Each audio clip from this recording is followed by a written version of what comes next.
السلام عليكم ورحمة الله وبركاته. لا زلنا في سلسلة من عجائب الرقاة، ومعنا الساحر التائب حامد آدم، ويعلم الله ليس بيني وبين هذا الرجل أي خلاف، وأنا أدعو له أن يقبل الله توبته وأن يصلح شأني وشأنه وشأن الجميع، لكن لا بد أن نبين الحق. فنستمع إلى ما قال هذا الرجل. جلد الضباع له دخل في السبب؟ لأنه الضباع من الأشياء اللي بتأكل الجن.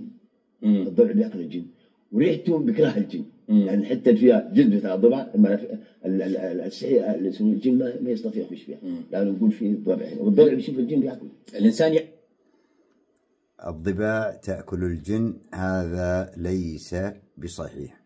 لا ضبع ولا ثعلب ولا ذئب ولا شيء من هذا يأكل الجن، ولم يثبت لا في الكتاب ولا في السنة مثل هذا الأمر. لا يوجد علاقة بين هذا وذاك، ولم يثبت لا في الكتاب ولا السنة أن الضباع أو الذئاب أو الثعالب أو أيا كان أنها تأكل بعضها البعض، فلا نتكلم بغير علم.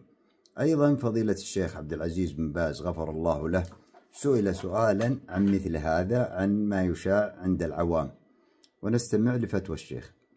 شاع عند العامة وعند بعض القراء إذا جاءهم الشخص فيه مس من الجن يحضرون ذئبا، ثم يقولون إن ثبت عندنا بالتجارب أن الممسوس بالجن إذا رأى الذئب يخرج، وهذا قد شهد من ناس ثقات يا شيخ، ويقولون لا نعتقد في الذئب، لكن جرى العرف في الطب أن بالتجربة وثبت أن الذئب يخرج الجن، وقد حصل كثيرا يا شيخ.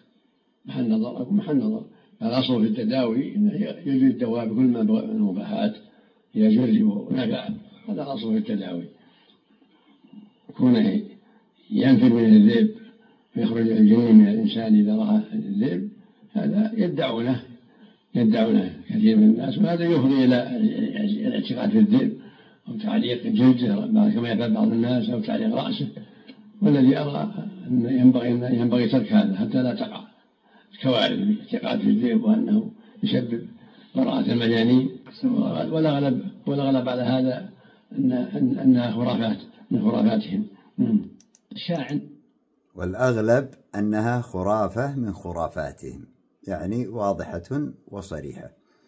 فأي شخص راقي ساحر كائن من كان يقول لك أنه الذئب أو الضبع أو الثعلب أو أيا كان من هذه الحيوانات تأكل الجن أو تؤثر على الجن، هذا ليس بصحيح. لم يوجد شيء يخص هذا لا في الكتاب ولا في السنة. وأيضا فتاوى علماء هذا البلد المبارك يثبتون أن هذا ليس بصحيح. نكمل. عرف أنه مسحور ولا لا؟ ولا ما يعرف؟ أي نعم يعرف. كيف يعرف؟ اقرأ القرآن، اقرأ روح الشرعية. لا كيف تعرف أنك أنت مسحور أو ما أنت مسحور؟ بعض الناس ممكن يتوهم يعني. طيب أنت في رقية شرعية موجودة، أنت لو داير تعرف نفسك مسحور أو ما مسحور، أول حاجة أنت أقرأ الرقية دي بنفسك. لو شعرت أي شيء في جسدك معناه أنت مسحور أو معيوب. طيب إذا أنت قريت مرة مرتين ما شعرت بأي شيء، استعين بغيرك، ممكن أنت ما وفق في الحتة دي. طيب كما ذكر أخونا حامد آدم، يقول أنه أنت تعرف أنك مسحور أو محسود أو بك عين أو أيا كان من خلال أنك ترقي نفسك فيتبين لك هذا الأمر. ليس بصحيح. نبينا صلى الله عليه وسلم استمر سحره من 3 أيام إلى 6 أشهر في جميع كتب السنة، ما رقى نفسه أثناء السحر وما علم أنه مسحور.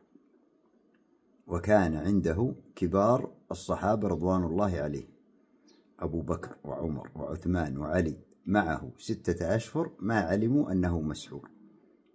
ويأتيني الآن راقي ما مع سادس ابتدائي ليلي ويقول لك أنت مسحور ومحسود وبك عين وبك سحر وبك حسد. هذه من أمور الغيب. المسألة الأخرى أنك متى ما شعرت في نفسك أنك تعبان أو اشتكيت، كما أخبرتنا أمنا عائشة رضي الله عنها أن نبينا صلى الله عليه وسلم إذا اشتكى حس بأي تعب كان جمع كفيه ونفث فيهما بالمعوذتين ومسح وجهه وما أقبل من جسده بس. وليس هذا جزما أنه أنت داخلك جني، لا مش صحيح، كلام فاضي هذا. تعين بغيرك. شوف الإنسان راقي اللي هي الرقية. والرقية تكون مؤثرة بالطريقة الآتية: أول حاجة تمشي محل الرقية، أو أنت شخصيا تغمض عيونك عشان ما تلهو الأشياء اللي قدامك. تغمض عيونك، وده ما من السنة، ده من تجاربنا إحنا. غمض عيونك وأقرأ في الرقية الشرعية حفظ. ممتاز. اعترف أنك عندما ترقي تغمض عيونك عشان لا تشغل نفسك، وذكر أنها ليست من السنة. ممتاز. هناك رقاة يقولون ارق نفسك وغمض عيونك وتخيل الذي سحرك وحسدك وكذا، ثم يفرقون بين الناس وبين أهل بيتهم وبين جيرانهم وبين أصحابهم، وهذا كله من الكذب. وإنما ترقي نفسك بالمعوذتين، بالدعاء، بالفاتحة، برقية محمد صلى الله عليه وسلم، ولا تزيد على هذا. من أين لك أن تزيد؟ أما أن تذهب إلى راق، أو كما يقولون راقي متمكن، فيكتشف لك أنك مسحور أو محسود أو بك عين، أو أن رقيته مفيدة أو نافعة أو كذا، هذا كله من الكذب. الرقية سهلة ويسيرة، وارق نفسك بنفسك. ومصداقا لهذا ما ذكر فضيلة الشيخ العلامة الشيخ صالح الفوزان، أن رقي الإنسان على نفسه أولى من أن يذهب للناس. نسمع كلام الشيخ صالح الفوزان حفظه الله.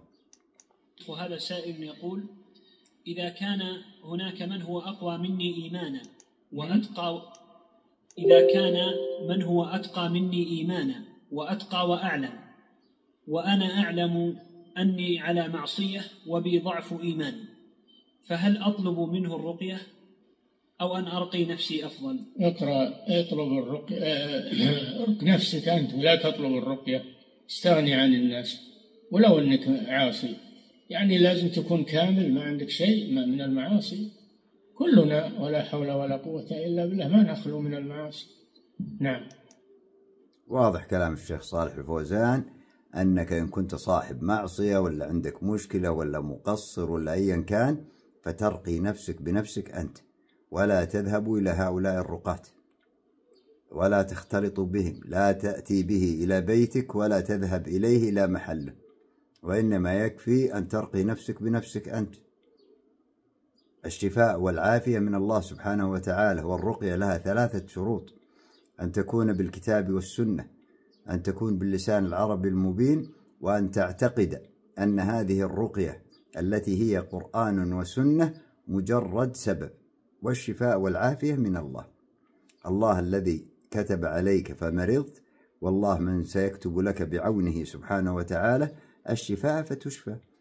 ما لكم وما لهؤلاء الرقاة تذهبون إليهم وتصدقونهم فيما يقولون؟ ليس بينهم وبين الجن نسب أو معرفة أو قدرة أن يخضعون هؤلاء الجن لما يريدون. اخرج يا جني، ادخل يا جني، افعل كذا يا جني، ليس لهم. الراقي هذا ربما أنت أقرب إلى الله منه، وتذهب إليه وتعتقد فيه أن لديه الشفاء، ليس لديهم شيء. وأغلبهم لا يحملون لا شهادات، وليسوا من حملة كتاب الله، وليسوا من حملة السنة، وليسوا من طلبة العلم، ومع ذلك نذهب إليه. كلام يعني الله المستعان. نسأل الله سبحانه وتعالى أن يصلح شأننا وشأنكم جميعا. ولا تذهبوا للرقاة، ارقوا أنفسكم بأنفسكم، والشفاء والعافية من الله سبحانه وتعالى. شكرا لكم جميعا، والسلام عليكم ورحمة الله وبركاته.